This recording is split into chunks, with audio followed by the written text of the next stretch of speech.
Sobat Maestro, sesaat lagi Anda akan mendengarkan Blog Airtime GBI Rock. Selamat mendengarkan. Salam warga kerajaan. Saat ini kita ada dalam sukacita dan kita akan mendengarkan firman Tuhan. Kita tahu bahwa hari ini adalah hari Pentakosta, lawatan Roh Kudus. 2000 tahun yang lalu di Yerusalem, di loteng atas, Roh Kudus dicurahkan dan murid-murid itu diubahkan. Kalau itu terjadi 2000 tahun yang lalu, tentu saja kita setiap umat Tuhan sangat percaya. Terus menerus lawatan Roh Kudus, urapan Roh Kudus akan nyata dalam hidup saudara dan saya. Karena Roh Kudus sudah diam di dalam kita semua. Pentakosta adalah pencurahan Roh Kudus. Roh Kudus dicurahkan. Kemudian diberikan kuasa dan otoritas. Untuk apa? Untuk kita semua bisa menuai hal-hal yang Tuhan mau terjadi di dalam kehidupan kita. Karena pada saat Roh Kudus dicurahkan, maka kepada setiap kita warga kerajaan juga diberikan kuasa dan otoritas. Saya percaya setiap kita punya kerinduan senantiasa dibaharui setiap hari, dipimpin oleh Roh Kudus. Pengurapan itu nyata dalam hidup saudara dan saya, sehingga hidup kita berbeda.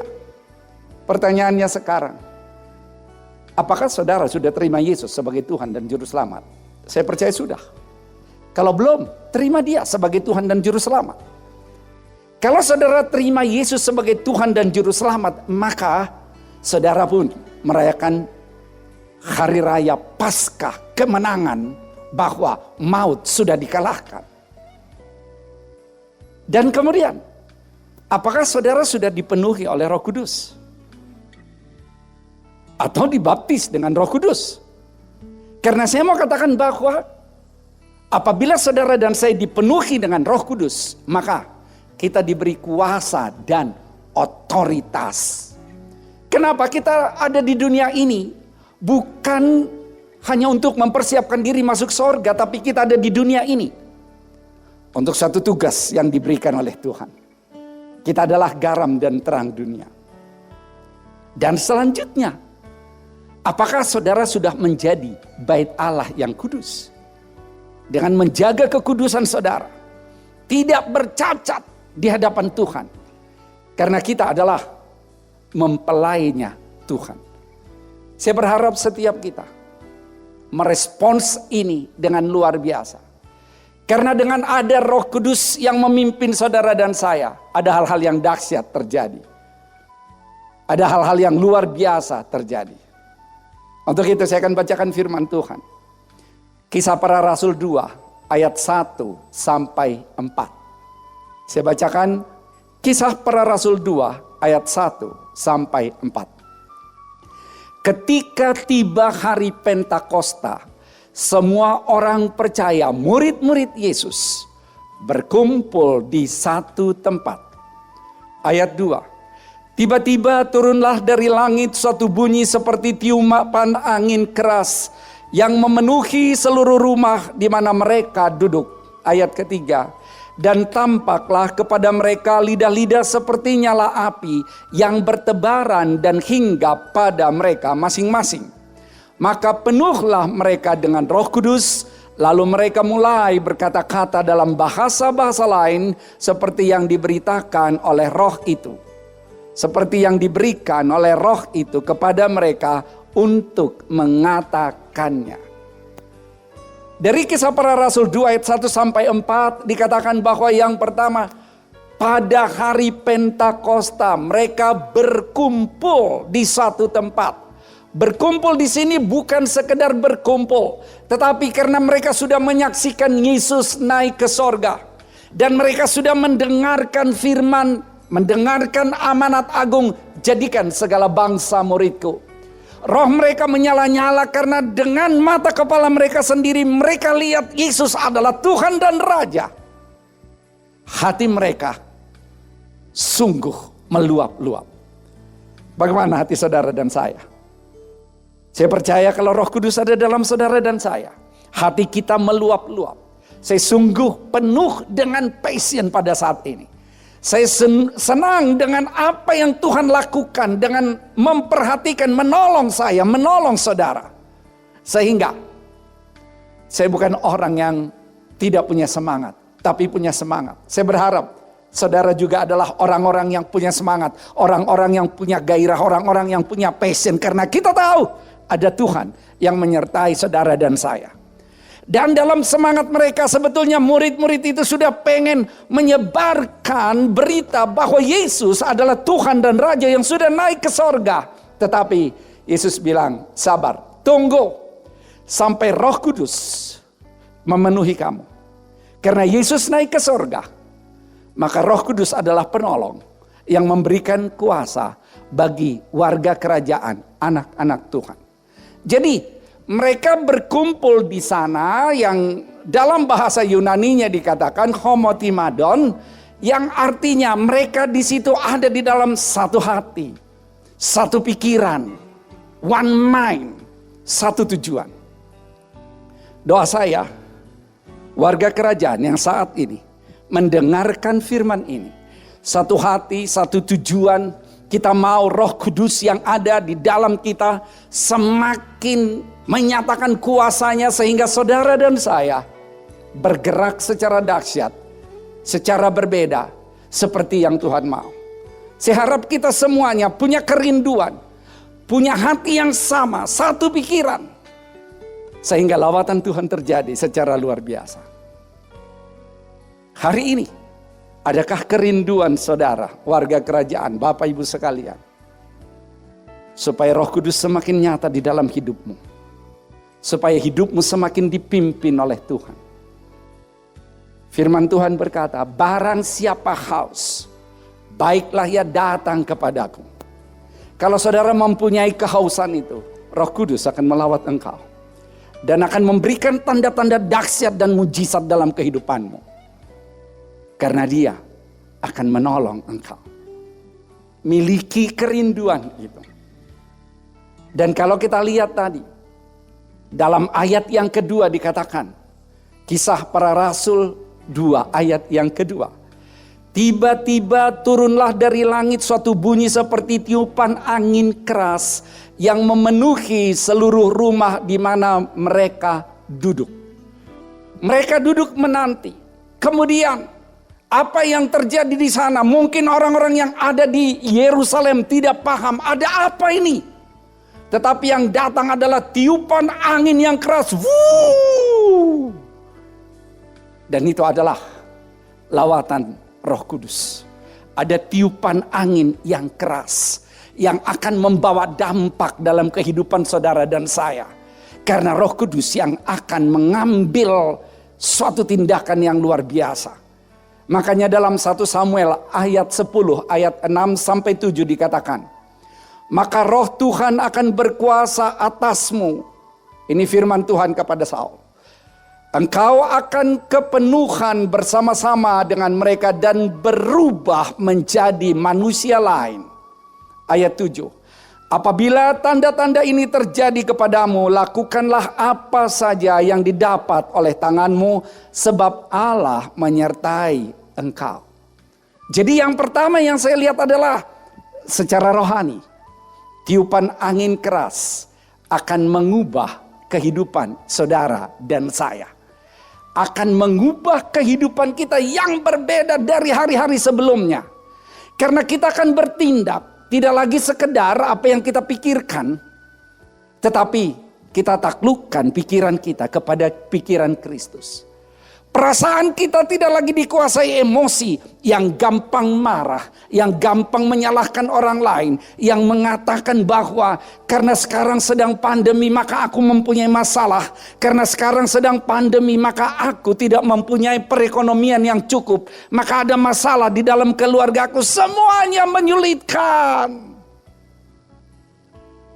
Tidak menyalahkan situasi.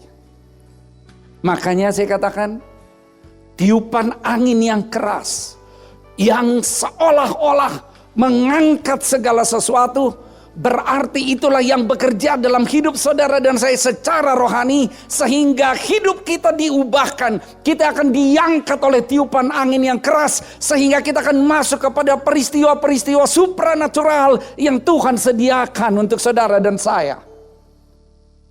Ada pengalaman-pengalaman yang baru di dalam kehidupan kita. Seseorang yang dilawat Roh Kudus akan terlihat nyata menjadi orang yang semakin mencintai firman-Nya. Karena diubahkan. Kalau saya baca firman, saya renungkan seperti keadaan yang sesungguhnya. Karena saya tahu itu adalah dari Bapa di sorga. Makanya kalau saudara baca firman, jangan sekedar asal cepat saja.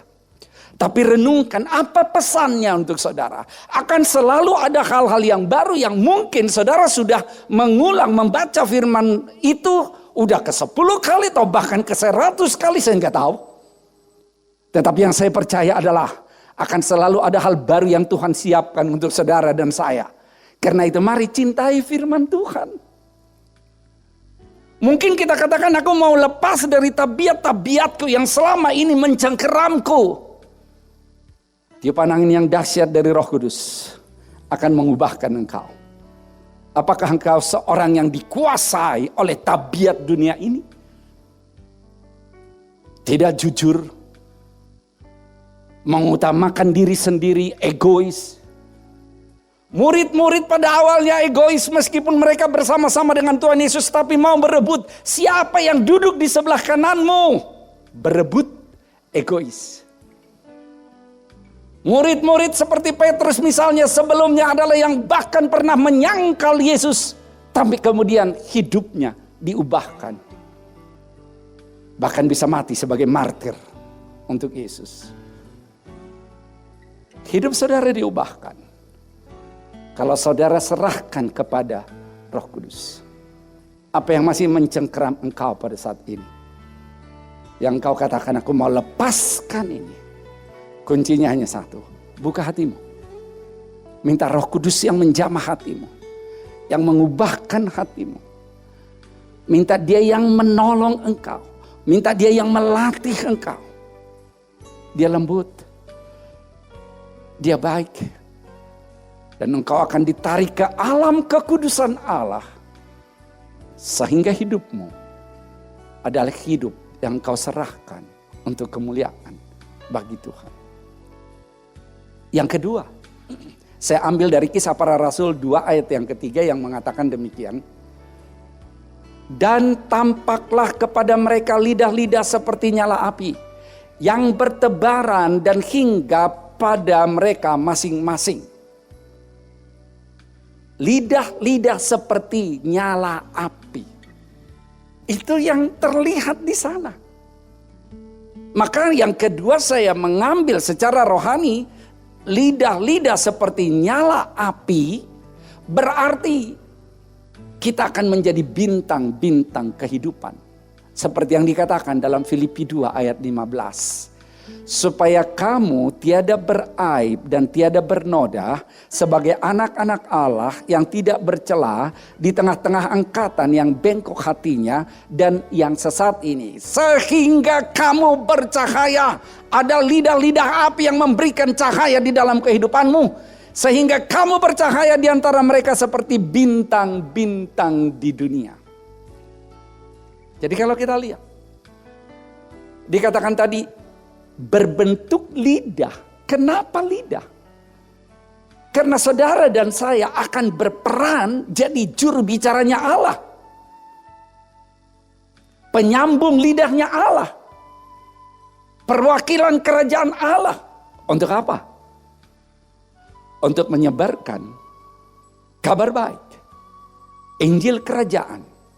Berita keselamatan kepada dunia di mana saudara berada. Jadi kalau tiupan angin Roh Kudus mengubahkan saudara, tentu saja dalam segala aspek kehidupan, dalam 7K, saudara diubahkan di sana. 7K yang sudah sering saya sampaikan, kerohanian, saudara diubahkan. Dan kemudian kesehatan saudara.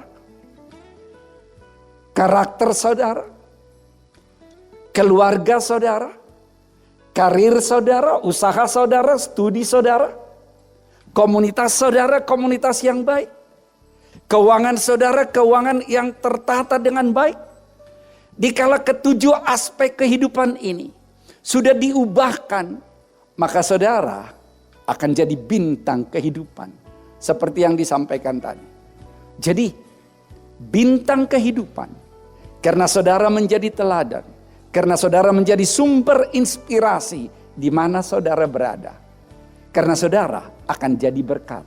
Karena saudara adalah garam dan terang dunia. Jadi pastikan kita ini memang diubahkan. Pastikan bahwa kita ini semua diperlengkapi. Pastikan bahwa setiap kita semakin menuju keserupaan dengan Kristus. Yang ketiga, saya ambil dari ayat yang keempat. Kisah Para Rasul 2 ayat 4. Maka penuhlah mereka dengan Roh Kudus. Lalu mereka mulai berkata-kata dalam bahasa-bahasa lain seperti yang diberikan oleh Roh itu kepada mereka untuk mengatakannya. Wow. Dipenuhi Roh Kudus berarti menerima kuasa, dunamis dan otoritas. Seperti yang dikatakan di dalam Kisah Para Rasul 1 ayat 8. Tetapi kamu akan menerima kuasa kalau Roh Kudus turun ke atas kamu, dan kamu akan menjadi saksiku di Yerusalem dan di seluruh Yudea dan Samaria dan sampai ke ujung bumi. Dipenuhi Roh Kudus, maka saudara akan bisa menjadi saksi kerajaan Allah.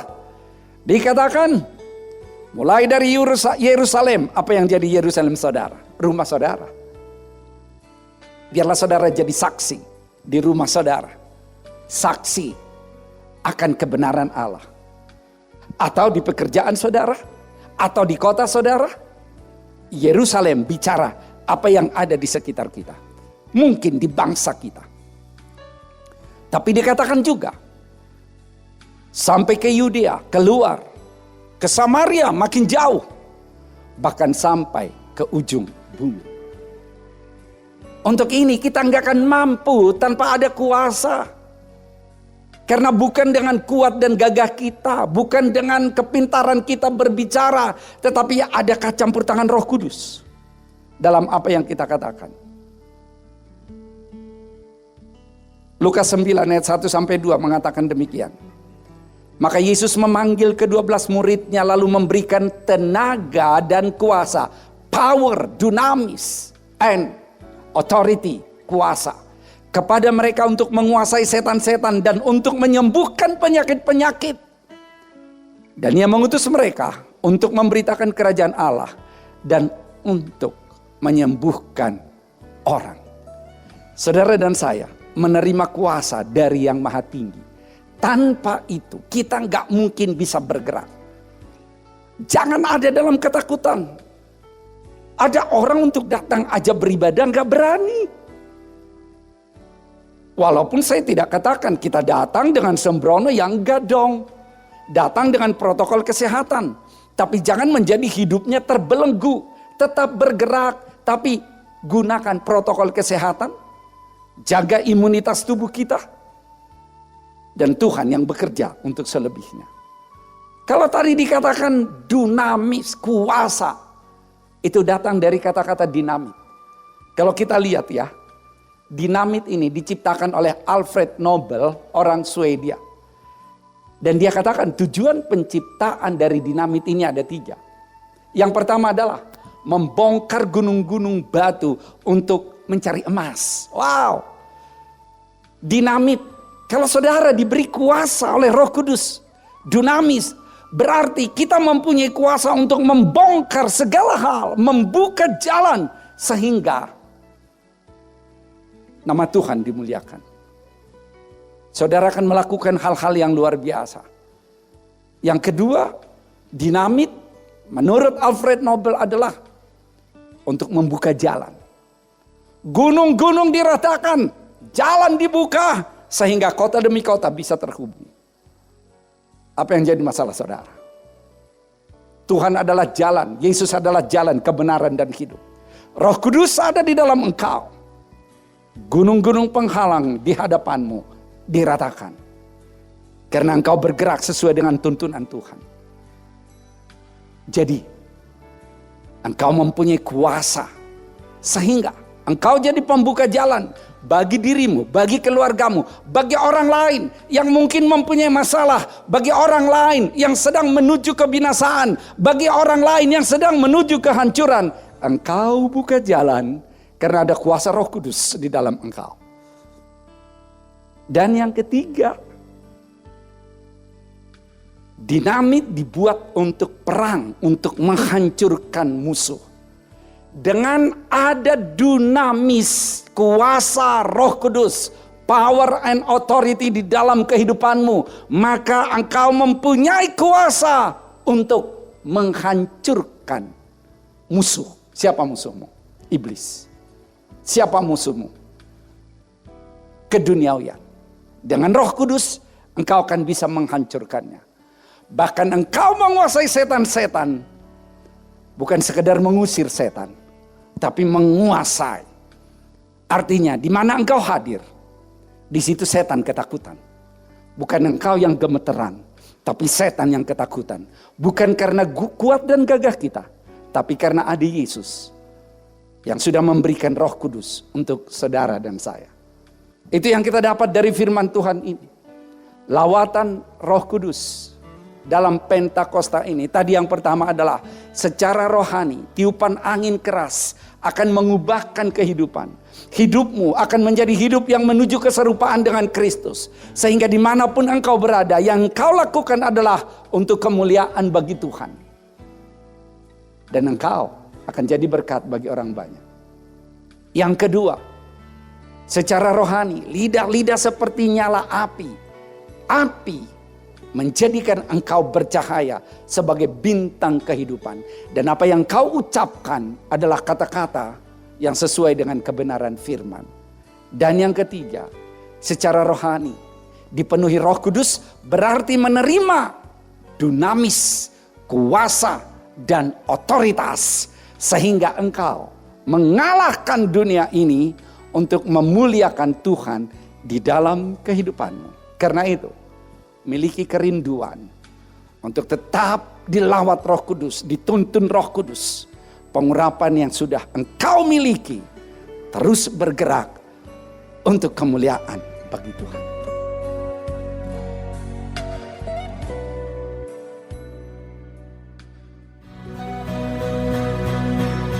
Terima kasih Anda telah mendengarkan Blog Airtime GBI Rock. Tuhan memberkati.